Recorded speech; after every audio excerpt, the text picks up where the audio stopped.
Hi everyone, so I just wanted to let you know, if you're an immigrant coming to Canada, especially if you're a widow or if you don't have your dad, don't expect any help in this country. And don't expect help from the institutions that you help either. When I came here, I was doing very well. I had my own place, I bought my own place. And then because of the lending policies here in Canada, I couldn't keep it. The family that bought our home in Zimbabwe didn't send the money in time. The Papianises, they had financial problems and they lost everything. So I landed up losing my place. So my mother said to me, why don't you write to some of these places that you help in the church? Write to the St. Vincent de Paul, write to Bono, write to all these people. Maybe they can help us. So I did that. Nobody helped. I told Deacon Bill and his wife, nobody helped. And the same thing used to happen to us in Kwekwe. And my grandmother used to get frightened. That's why she left Kwekwe. Because she said, you know, now Papa's gone.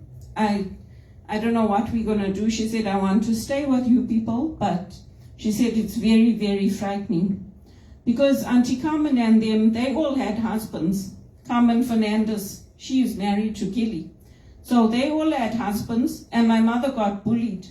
And she used to sit and cry. Sometimes Auntie Carmen used to drop her home, and then she used to be sitting in the car talking to her and crying.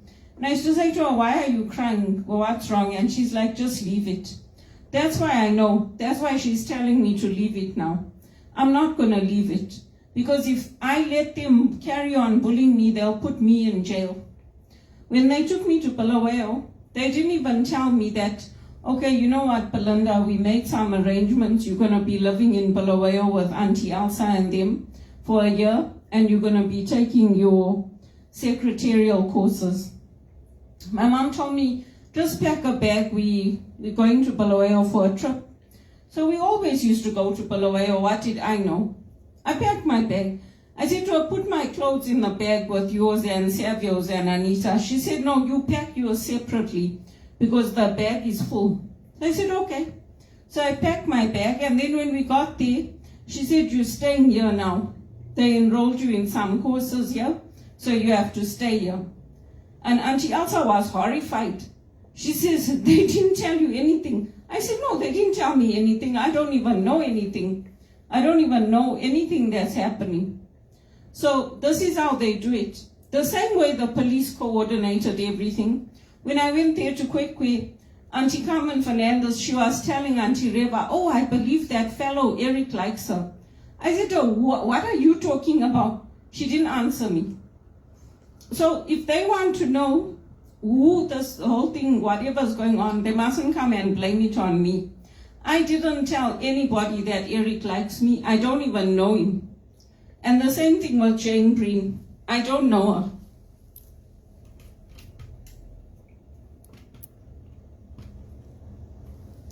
I don't know her from Adam. I only worked with them for 6 months and that's it.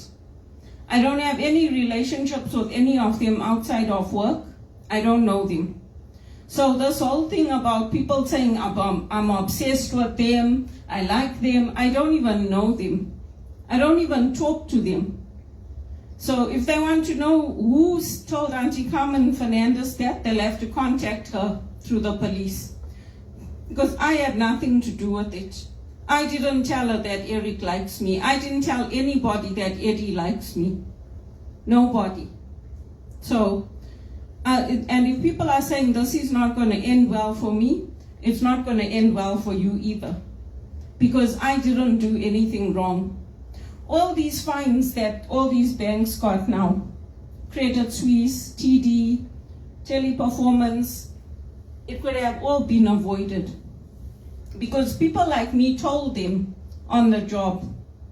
We told them, this is not the right way to treat people. You need to give references. You need to make sure people have their breaks. You need to make sure people have time off. You need to make sure people have accommodation. They didn't do it. And when you take it to HR, HR doesn't bother to help you. They don't care if your mother's a widow. They don't care if you're not married. They'll do what the business tells them to do. And when you tell the business what's the right thing, they don't want to listen. So, I am not a citizen of America. But I can tell you the Americans are going to go after them, because it's not only me that was commenting on LinkedIn about how badly Credit Suisse was treating people and Teleperformance. There are hundreds of people that were commenting. Not only here in Canada, but in America, in England, wherever they have offices set up. It's not only happening to me. And furthermore, they got the church involved. So if they're telling the church, oh, they like me, why didn't they give me a job? Why didn't they organize a job, a nice job for me with a retention package and treat me properly? When you like somebody, you don't treat people that way. Even all the things that people do to our family, they're coming out of the woodwork asking my mother for rent for the shop. How many years ago did we close that shop? We closed that shop a long time ago. Then she started working at Walktor. Then she worked at Plaza. I mean, you only keep business records for X amount of years. After that, you don't keep them. And this is not a joke. I'm tired of it. I'm tired of it because I always have to hear it. I always have to say, oh, well, tell them this, tell them that. I'm tired of it. And even if I get involved with someone, if I have a relationship with someone, it's got nothing to do with the people in Zimbabwe. It's got nothing to do with them. I don't know Bono from Adam. I was just a volunteer. That's it. I don't know them. And if I don't agree with what they're doing on the one campaign, I have a right to leave, just like I did. There's no support for women and orphans, for widows in Canada. There's nothing. Because from the time I lost my job at TD, I've been asking people to please help me and my mom. There's no support. I wrote to ShareLife. I asked Father Larry to put my mother's name forward. I asked Deacon Bill's wife to put my mom's name forward. Nobody helps. So it's not on me. I did my share. I did what was right for my mother. I did what was right for my brother and my sister. I did what was right for Canada. So this is not going to end well for the people that are saying it's not going to end well for me. The same way Teleperformance got fined, there'll be consequences for everybody who didn't tell the truth and who didn't stand up for me. And this thing about saying things about Jesus, oh, how do you know if he rose from the dead? Oh, how do you know? Oh, it's just stories. Don't go to church. Don't go. The Bible says that if you stand before people and you stand up for Jesus, Jesus will stand up for you when your time comes. So if you bad-mouthing Jesus, if you doubting Jesus, if you're saying Jesus didn't rise from the dead, if you don't care what I'm saying, have fear of God. Have fear of what's coming in the next life. And be very, very careful what you say to me.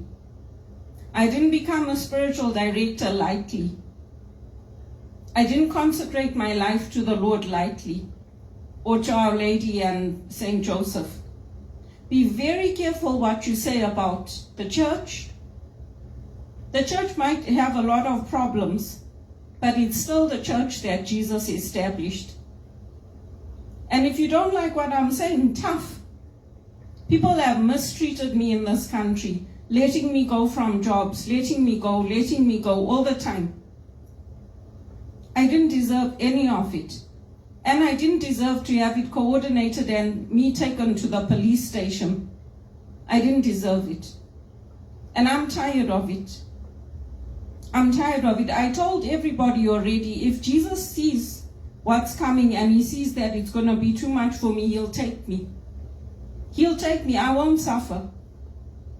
I won't suffer. The same way my high blood pressure went right up, he'll take me.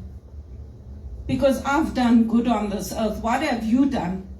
What have you done to help my mother get that financial support? Because I've done everything to try and get a good paid job. I didn't write to those places because I felt like it. I did it because my mother asked me to write to them. Because she also wanted me to buy a house so that we could stay together. And I don't care about the swimming pool. If you want a house with a swimming pool or a condo with a swimming pool, sell your place. All of you people that have got properties, sell your properties and buy one with a swimming pool. Instead of complaining that, oh, you got a swimming pool and we don't. So what? I didn't have a swimming pool at Rosewell Gardens. I was content. I have a swimming pool now. I'm so content. Even if I don't have a swimming pool tomorrow, I'll be content. Learn to be content with what God gave you before it's too late. I'm telling you now, all this thing that's happening in the world, it's not a joke. It's not a joke. I'm tired of it. I'm tired of people saying that I lied to the police when I didn't. It's you people. It's your policies. It's what you do. It's how you see things. And then you want to tell people that you like me. You must be kidding. You have absolutely no respect for me in any of the companies I worked at. If you did, you'd have given me a good paid job and you'd have treated me properly. And when I asked for help for my mother, you would have given that help. You wouldn't have said no. I really hope God has mercy on you, and watch what you say about Jesus. Watch what you say. Today is not a joke. This is one of the shortest days in the year. It's not a joke. I kept my candle lit today. I didn't have the candle from the Marians, the 3 days of darkness. I used one already. I gave one to Father Larry. We burnt them when we had COVID. This is not a joke, what's happening to the earth. You people don't want to believe, don't believe. And moreover, don't go to church and don't receive the Eucharist. Do that. Because when you stand before the Lord, you will answer to Him for what you did to me.